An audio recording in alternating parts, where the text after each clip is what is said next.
Let's discuss two different private meetings that Trump held in the last couple of days that are both sparking quite a bit of controversy. The first is with the extreme, even too extreme for Marjorie Taylor Greene. What?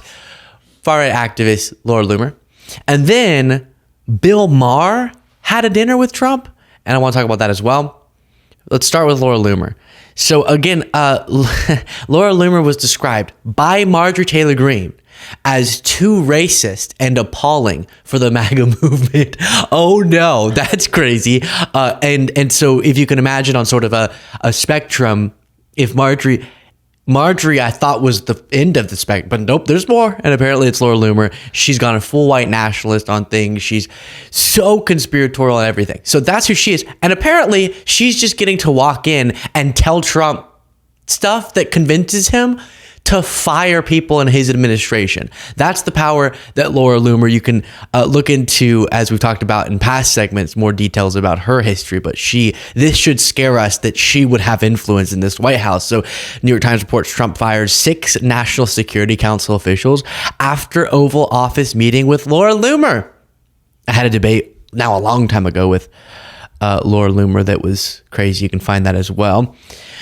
Don't judge the tech setup. It was a long time ago. President Trump fired 6 National Security Council officials after an extraordinary meeting in the Oval Office with the far-right activist Laura Loomer, who laid out a list of people she believed were disloyal to the president. The firings were described by one of the U.S. officials who had direct knowledge of the matter.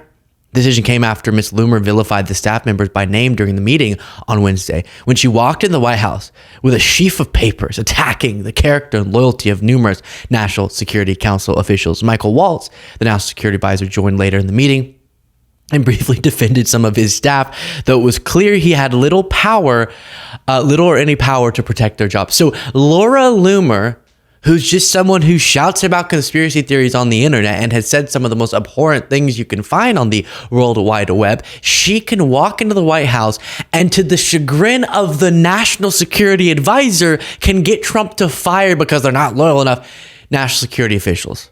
That's the moment that we're in. And that should scare us. And it does scare me.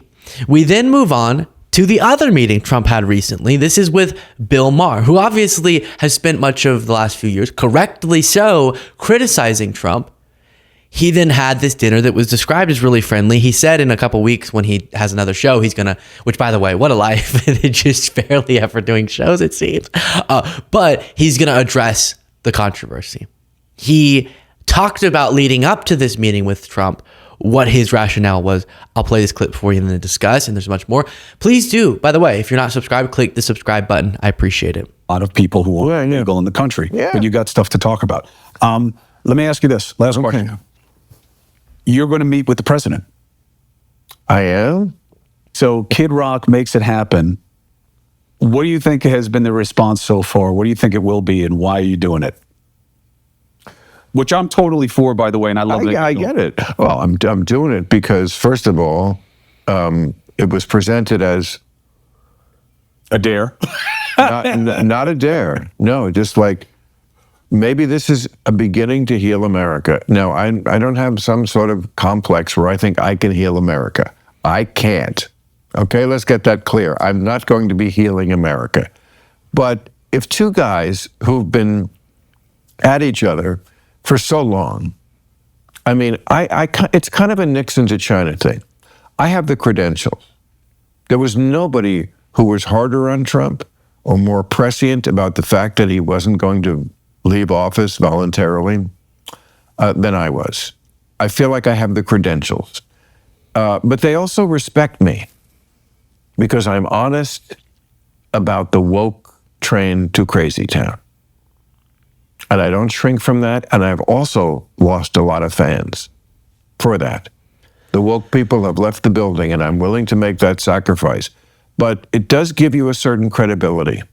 So I just think to meet somebody, first of all, it's an honor to be invited to the White House. Yes, it is. And I've already had a couple of people who I said to them, you know, I'm just going to take it as a backhanded compliment that you glide right past the idea that little Bill Maher from Rivervale, New Jersey, just a humble kid from the suburbs, was an I'm wincing at this part because I've said so many times, whether it be publicly on a show or privately at a dinner, you can meet with bad people.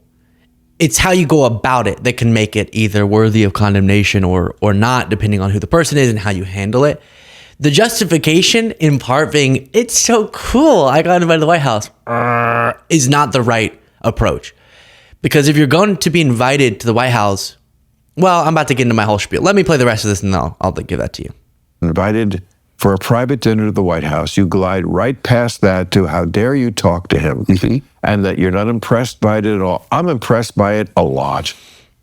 I'm impressed the fuck out of it. I get to go to the White House, and yes, that is the structure of this dinner, is just let's talk. Let's talk to each other face to face. Let's not stop shouting from 3,000 miles away, you know? So if they expect me to be leaving in a MAGA hat, they're going to be very disappointed, but I know they don't.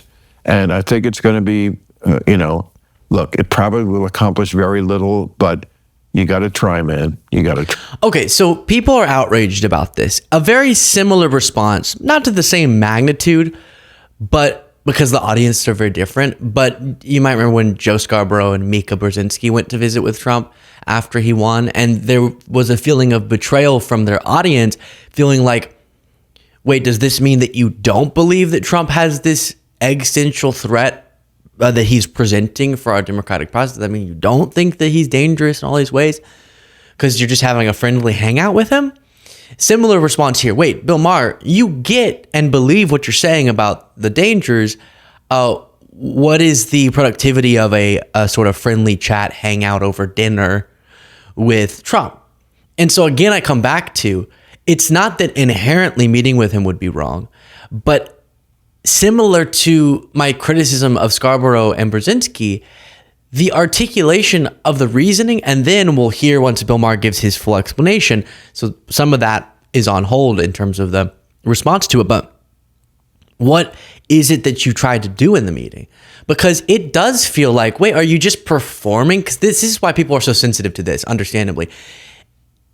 It's the fear that a lot of us have that people in the media are just sort of performing for the sake of being on a side or saying the party line and don't actually believe it or don't get the magnitude of what it is that they're talking about.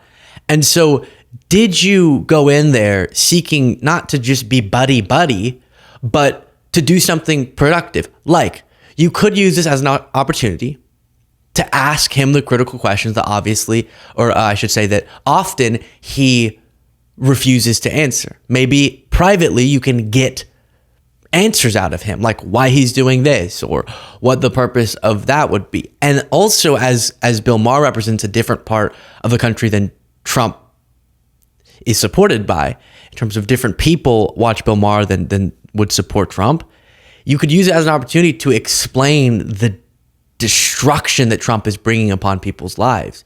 Because Trump's surrounded by yes men. Again, I said this with Brzezinski and Scarborough. You could productively say, listen, I'm sitting down with you at this dinner. This is not changing at all how I feel about you. But I want to use this as an opportunity to say, maybe your yes men around you don't tell you that your legacy is going to be absolute garbage. And then the garbage set on fire and then poo put on the garbage. That's what your legacy is going to be if you keep this up. And maybe it does nothing, but at least you can come back and say, I stuck to my principles and I tried to articulate what a lot of people are feeling that Trump's probably not hearing because his yes men won't say this to him.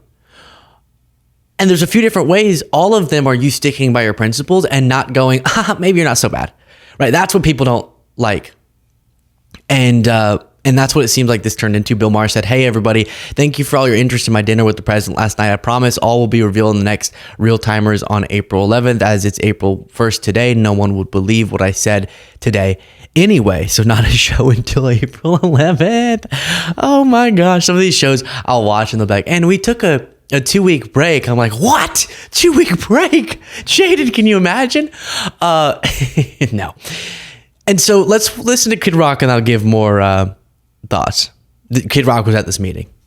I went on Bill's show, I went on his podcast, and I said, man, nothing happens if people don't break bread together and meet face to face. He's been one of the president's hardest critics, and we came to dinner, me, Bill, Dana White, and it could not have been better. Everyone was so surprised, so pleasant. The most shocking thing to me was, Bill's obviously a very big liberal, been very hard on the president, but he's donated a lot of money to other politicians. You've had Biden, Clinton, Obama, everybody. He had never been to the White House, and the president was so gracious. He took us up to the private residence. We saw the Gettysburg Address in the Lincoln bedroom, and I was like, "You've never been here, Bill?"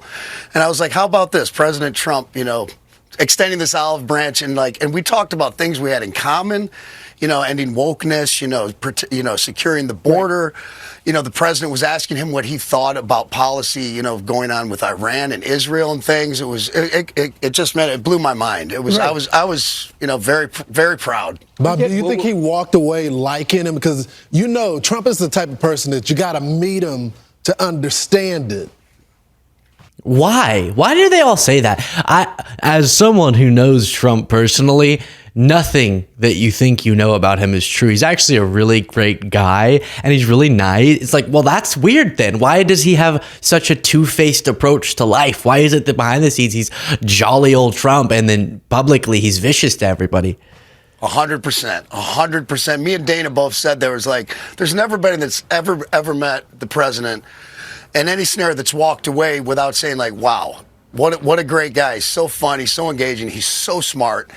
And absolutely, Bill even said to me, after that, he goes, wow, that was, everybody's mind was kind of blown. Even the president's, I think, because the president called me late night last night, and, everyone was a little suspect about going into this. And even the president kind of alerted to me a little bit like, what do you got me doing? Right. And I go, man, we're just trying to show people that, even though we've been pretty hard on each other, that when you get face to face, maybe we could have a little more civility in this country and try to bring people. Yeah, that's what people hate. It's that you won't, if you feel like we should be more civil, be more civil. Just be who you are publicly and privately. Just be who you are and express your views. And if you feel angry at Trump, you should express that to different tone. Like, you don't have to shout if you were face to face, but articulate the same message. And I'm so tired of this, ooh, but he brought me to the White House. It was so fancy. That things are so much more important than the pomp and circumstance of that.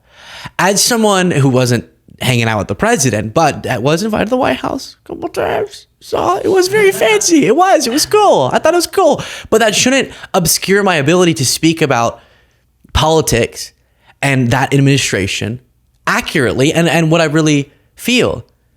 And it seems that Bill Maher got a little wooed. Oh, this is so cool. The White House. Yes. Well, what about the people who are suffering because of Trump's lack of willingness to be more civil? That's the issue. I want us to become more civil. I want all that. But it takes two to tango. And Trump does not want to tango. But he does like to get you to soften your tone about him by showing you around the White House. And that's what people are upset about. It's not that you can never meet with anyone who's bad. You can meet with them, but be yourself, or unless yourself is this, but just be consistent. Because I also would love to meet with any powerful people so that then, depending on who they are, I can express to them what I genuinely feel. And Kid Rock, oh, he's so fluffy, he's so fun. Remember what he did when Bud Light dared to sponsor a trans person?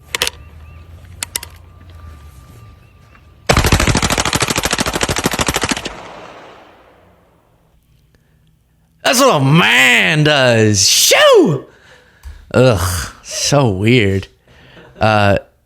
Kid Rock also, you might remember, was in the White House recently, I guess before this meeting, in this outfit, which is very, I like it. I don't like much about him. I like it. It's very cute. It's very, very cute. So just sort of wrap up on that. Laura Loomer's in there. Bill Maher's in there. It's just going crazy. And my hope is that Bill Maher will come out on his April 11th, once his break is over, and explain, here's what I think that meeting accomplished. Because otherwise, you do confuse people. It is confusing when the VA is being gutted, when food assistance being stripped away, when health clinics are being defunded, as Trump's participating in by his ignoring of the judiciary in many cases and Congress's power in other cases. He's centralizing control, implementing the whole thing he said he wasn't going to with Project 2025, hurting so many people in the process. Right now, causing our economy to collapse because he doesn't understand tariffs or do something insane. And when you look to someone who is critical of that, and then they go, yeah, but like it was really fun eating steak with him, it just feels two-faced.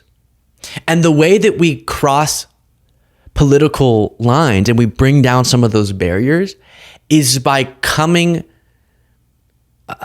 to an agreement on some basic principles. And Trump doesn't agree on those principles. He's shown us. So I actually don't think it's valuable for you to go, oh, maybe we all can concede 50% on democracy and then Trump can concede 50%. No, how about we find and unite with people who agree 100% on those basic principles, and then we disagree a bunch within that. Like Bill Maher's talking about, wokesters, and obviously there are some really insane people on the left as well.